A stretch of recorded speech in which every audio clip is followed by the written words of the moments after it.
नमस्कार। आज हम एक बेहद खास और काफी प्राचीन पर्व पर बात करने वाले हैं। जी। छठ पूजा। है ना। बिल्कुल। बहुत महत्वपूर्ण पर्व है। मतलब एक ऐसा त्योहार जो सीधा प्रकृति और भक्ति से जुड़ा हुआ लगता है। हाँ बिल्कुल, मुख्य रूप से तो सूर्य देव और छठी मैया की उपासना का ही पर्व है ये। तो आज हम इसी पर थोड़ी गहराई से चर्चा करेंगे। ये छठ पूजा आखिर है क्या, क्यों मनाई जाती है और इसका क्या महत्व है। हाँ, इसकी जड़ें बहुत गहरी हैं। खासतौर पर अगर देखें तो बिहार, झारखंड, पूर्वी उत्तर प्रदेश अच्छा। और नेपाल के भी कुछ हिस्सों में, तराई क्षेत्रों में।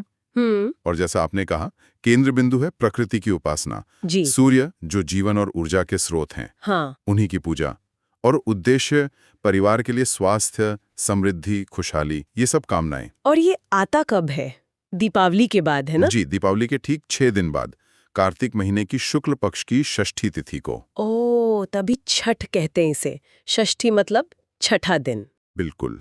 और ये 4 दिनों तक चलता है, पूरा अनुष्ठान 4 दिन का है। 4 दिन? ये तो काफी लंबा हुआ। अच्छा, तो चलिए इसको थोड़ा समझते हैं, इन 4 दिनों को। जी। पहला दिन क्या होता है? पहला दिन नहाए खाए कहते हैं। हाँ, नहाए खाए, जैसा नाम से ही जाहिर है, नहाकर खाना। अच्छा। इस दिन जो व्रती होते हैं, मतलब जो व्रत रखते हैं, वो स्नान करते हैं। पवित्र नदी में स्नान का बहुत महत्व है, जैसे गंगा जी में। शुद्धि के लिए। बिल्कुल। तन और मन दोनों की शुद्धि। और फिर शुद्ध सात्विक भोजन बनाते हैं, ग्रहण करते हैं। सात्विक भोजन मतलब जैसे कुछ खास बनता है इस दिन? हाँ, अक्सर जिक्र आता है कद्दू भात का, चने की दाल का, मतलब एकदम सादा शुद्ध खाना। और यहीं से व्रत का संकल्प, एक तरह से तैयारी शुरू हो जाती है। हाँ, बिल्कुल कह सकते हैं। ये आने वाले कठिन व्रत के लिए व्रती को तैयार करता है, मानसिक रूप से भी, शारीरिक रूप से भी। ये नींव है, समझ लीजिए, पवित्रता और अनुशासन की। अच्छा, फिर दूसरा दिन नहाए खाए के बाद? दूसरा दिन है खरना। खरना। हाँ, इस दिन व्रती पूरे दिन निर्जला उपवास रखते हैं। पूरे दिन बिना पानी के? जी हाँ, निर्जला। और फिर शाम को सूर्यास्त के बाद पूजा होती है। पूजा के बाद कुछ खाते हैं? हाँ, प्रसाद बनता है, गुड़ की खीर और रोटी। गुड़ की खीर और रोटी, मतलब वो ठेकुआ जिसे कहते हैं। हाँ, संभवतः ठेकुआ, मतलब गुड़ और आटे से बनी हुई, वो प्रसाद के रूप में ग्रहण करते हैं। लेकिन यहीं पे वो बात आती है ना, इसके बाद शुरू होता है वो बहुत कठिन वाला व्रत। बिल्कुल सही। ये प्रसाद खाने के बाद अगले करीब 36 घंटों का निर्जला व्रत शुरू हो जाता है। 36 घंटे बिना पानी के? ये तो सच में बहुत कठिन साधना है। है ही। ये आत्मसंयम और भक्ति की, कह सकते हैं, कसौटी है। शारीरिक और मानसिक दृढ़ता दोनों चाहिए इसके लिए। हाँ, और प्रसाद भी कितना सादा है। गुड़ की खीर, ठेकुआ, मतलब। हाँ, ये इस पर्व की सादगी दिखाता है और स्थानीय संस्कृति से जुड़ाव भी। एक बात और, ये व्रत क्या सिर्फ महिलाएं रखती हैं या पुरुष भी? न, ये बहुत रोचक बात है। जानकारी यही है कि पुरुष भी उतनी ही निष्ठा से ये व्रत रखते हैं। अच्छा। हाँ, तो ये लैंगिक समानता का भी एक पहलू दिखाता है ये पर्व। स्त्री पुरुष दोनों समान रूप से। ये तो बहुत अच्छी बात है।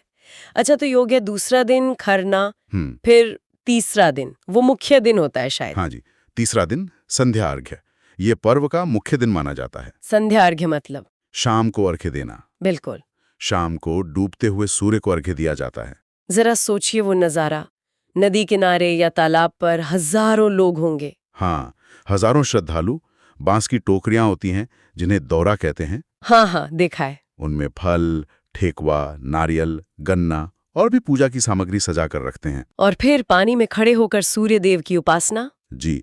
और घाटों पर दिए जल रहे होते हैं, महिलाएं गीत गा रही होती हैं। वो लोकगीत, जैसे वो वाला है ना, कांच ही बांस के बहिंगिया। हाँ बिल्कुल, वही सब पारंपरिक गीत। पूरा माहौल एकदम भक्तिमय आस्था से भरा हुआ। कल्पना करके ही कितना अच्छा लग रहा है। संध्या आरती का मतलब है बीते हुए दिन के लिए, सूर्य की ऊर्जा के लिए कृतज्ञता व्यक्त करना। अच्छा। आभार जताना। हाँ। आभार, सूर्य जो ऊर्जा के स्रोत हैं। लेकिन ये सिर्फ पूजा नहीं है।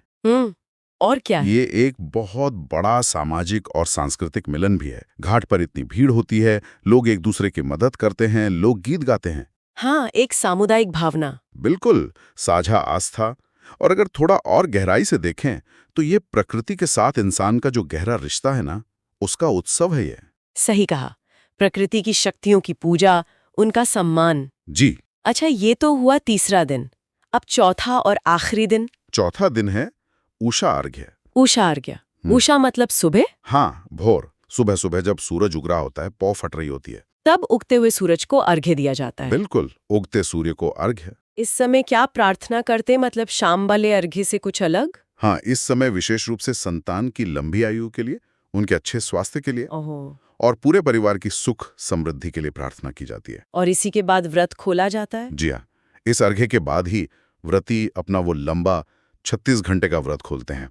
इसे पारण कहते हैं। पारण। हाँ, और इसी के साथ ये 4 दिन की पूजा संपन्न होती है। वाह, मतलब उषा अर्घ्य एक तरह से नई उम्मीद, नई शुरुआत का प्रतीक हुआ। बिल्कुल, उगते सूर्य की पहली किरण के साथ प्रार्थना करना, भविष्य के लिए आशीर्वाद मांगना, अंधकार पर प्रकाश की विजय का उत्सव। और वो 36 घंटे की कठिन तपस्या का समापन भी। हाँ, वो सिर्फ खाना खाना नहीं है, वो एक संकल्प की पूर्ति का उत्सव है।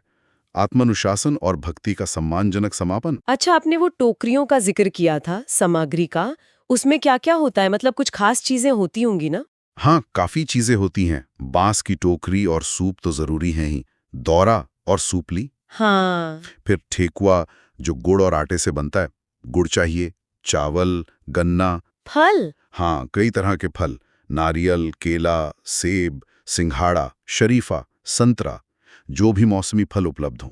अच्छा। और साथ में दिया, अगरबत्ती, कलश, दूध, शहद, सिंदूर, नए कपड़े, काफी लंबी सूची है। इन सब चीजों का क्या कोई खास मतलब है या बस परंपरा है? नहीं, मतलब है। हर चीज का अपना एक प्रतीकात्मक महत्व है। जैसे? जैसे बांस की टोकरी और सूप हैं, वो हमारी स्थानीय कला, कृषि आधारित जीवन को दर्शाते हैं। ठेकुआ, गुड़, चावल, गन्ना, फल, ये सब क्या है? ये प्रकृति की देन है। हाँ, सही बात है। तो ये सब चढ़ाकर हम एक तरह से सूर्यदेव और छठी मैया को धन्यवाद दे रहे हैं, प्रकृति के उपहारों के लिए आभार व्यक्त कर रहे हैं। तो मतलब ये पूजा सिर्फ व्रत रखना या अर्घ देना नहीं है, इसका महत्व कई स्तरों पर है। बिल्कुल, आध्यात्मिक शुद्धि तो है ही, मानसिक शांति भी मिलती है और स्वास्थ्य से भी जुड़ा है। वो कैसे? एक तो व्रत से शरीर की शुद्धि होती है, दूसरा सूर्य की किरणों का औषधीय महत्व भी माना गया है। हाँ, विटामिन डी। हाँ, बिल्कुल। और फिर ये पवित्रता, अनुशासन, अटूट भक्ति, ये सब चीजें जीवन को बेहतर बनाती हैं। और छठी मैया की पूजा का खास फल भी बताया गया है ना, संतान के लिए। जी हाँ, छठी मैया को उषा देवी भी कहा गया है। उषा यानी भोर, प्रभात की देवी। नई शुरुआत की देवी। बिल्कुल, नई शुरुआत, नई ऊर्जा, अंधकार का नाश। इसीलिए उनकी पूजा संतान प्राप्ति, संतान की रक्षा, उनकी लंबी आयु और उज्जवल भविष्य के लिए बहुत महत्वपूर्ण मानी जाती है।